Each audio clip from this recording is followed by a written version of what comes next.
Hi, and welcome to Klein Knives. This is part two of that Remington 700 thing. I did another layer of camo over it. This is like a World War II era olive color I had. It's a undershirt actually from U.S. Army World War II. It got cut up into this. All of this is actually old uniform pieces and whatever. It's all repop stuff because I don't want to fuck up original shit. But the light green is actually Vietnam era fatigue pants. The dark green is the like 90s era t-shirt, maybe even 90s to today. It's like a more modern shirt. And then the olive is of course the World War II. Basically, to do this, all you do is cut up the shit into strips. I was doing about 4, 5, 6 inches, something like that, and I did a base layer without cutting any of them and wrapped the whole thing. That's on Instagram, you can see that. And then I went through it and I took those strips and cut them all up into little ribbons like you see here, connected by a strip at the top, and then wrapped the gun in it. And there's a little bit of art to this because, like, we're trying to avoid, the bolt not working and shit like that,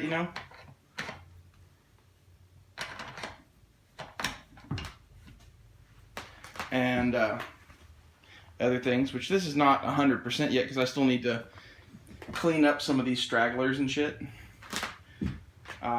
just so they don't accidentally get in places they're not supposed to be. But you could 100% use it like this. You just need to know that there's a possibility you're going to get pieces of rag in your barrel,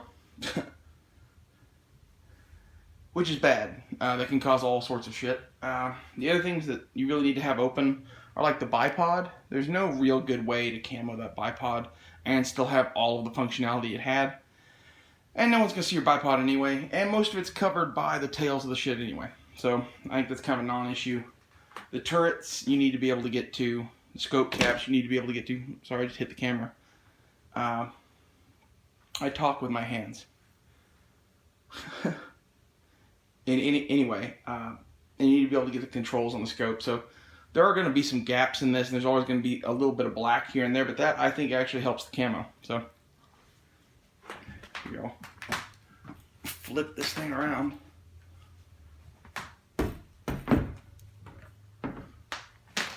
I think it looks pretty damn good though. As far as, why the sniper rifle, this was my grandfather's rifle, so I inherited this. I don't know if I said that in the last video or not. And I can't paint it, so, because it's partially owned by me, partially owned by my brother kind of thing, and he's not around right now, so it's mine for the moment, but I don't want to paint it and permanently alter it, so here we go. And at the same time, it was like a black, kind of speckled paint finish on the stock and a black metal gun. So it really didn't blend in that well, and anything you're going to be using this gun for at least needs to not stick out like a sore thumb. And I figured if you're going to do something well or whatever, don't fuck around with it.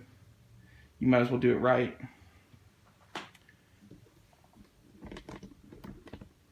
Sorry. Anyway, so to that end, I basically set this up like you're going to be using it in a full ghillie suit, because if you're set up for that, you're set up for anything. I haven't made a ghillie suit yet, but that's on my to-do list. It's one of those things I know how to do. It's time consuming. And whenever you make a ghillie suit, basically, you need to take some sort of oversized pant, like a BDU pant that's just a little bit too big for you because you might be throwing it on over other clothes and shit. And you're going to sew a net to it. Like go to an army surplus store or something like that and buy some like just netting in a green nylon thread. Go through and stitch it around on the thing so you have points to tie onto, and then you do this exact same thing over that suit. That is exactly how you make a ghillie suit, at least a good one. You do that with a BDU top and BDU bottom, and the only issue with that is it may be a little hot. So if you want to do a summer weight one, there's ways around that. You could, make it a little bit more breathable. But that's pretty much your standard one. I would never buy a ghillie suit simply for the fact that they charge way too fucking much for them. Like, you can make one for not much, and usually, at least the good ones tend to be like $300 or $400 minimum. So you can get better making your own at home, which is exactly what the U.S. military does. The U.S. military does not buy ghillie suits. At least not that I'm aware of. Maybe they do now, but in yonder years past, all ghillie suits were made, custom made for the person who's going to be wearing it. And I think that that's probably a good idea, because that way you're getting, you know, you can buy legit BDU tops and bottoms and buy quality fabric to use in it and have a good one, as opposed to some God knows what that may be made in China. Like, it depending on what you order, I would always go with making it. But it is a little bit of an arts and craft project. Like, I've been working on this gun for several days now, but it's like I, you know, cut a little bit of fabric, do a little bit of wrapping, think about it, decide if I want to do more. So I've been doing that now for a minute. Actual time-wise, this gun isn't that much. It's mostly just, you know, the fact that I only work on it for like 2 minutes at a time or some shit. Anyway, I like this kind of gun because of the force multiplication capabilities it has. One man with a rifle like this is worth many, many without rifles like this. And, well, at range. Up close, you really suck with this thing, but you can totally fucking control an area with a gun like this. It's a handy thing to have. I don't know that I would have gone and bought this gun, but that's a whole different story. Like, honestly, for what I think you would need, there are better options than a 308, you know, Remington 700 that weighs as much as this thing does. However, this is a proven fucking platform, and yeah, I like this gun. I really like this gun. Her name is now Sardine Oil. Someone said that should be the name on Instagram, and that's got to be the name. Because the gun it's paired with is the old Tiger Queen here. So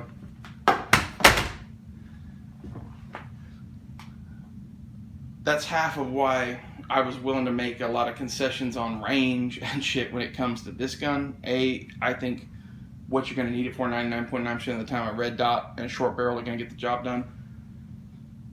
And when it doesn't, you have Mr. Backup there in a drag bag somewhere in a vehicle probably. And it'll definitely get the job done when it comes to, you know, shooting at range. Anyway, I'm probably going to make some more videos. I don't know if I'm going to do that now or later, but I want to do a video on the Tiger Queen thing too. That's what I'm calling the AR pistol now. Figure, why not fucking name them? I guess. I don't know. Maybe I'm the only one that does that. Anyway, this has been long enough. I think this looks way better than it did, just with that one layer of wrap. I might be wrong.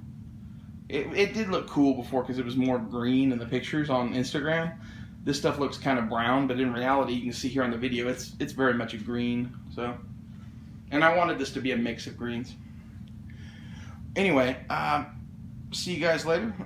Be sure to check me out on Instagram. It's @KleinKnives. Order a blade. Check out some memes. Do whatever. I don't care. Most of what I do is actually on Instagram. I actually don't do that much here on YouTube. I post videos like this occasionally because I like posting videos. Basically, there's no other reason to do this. So, thanks for watching, and I'll see you later.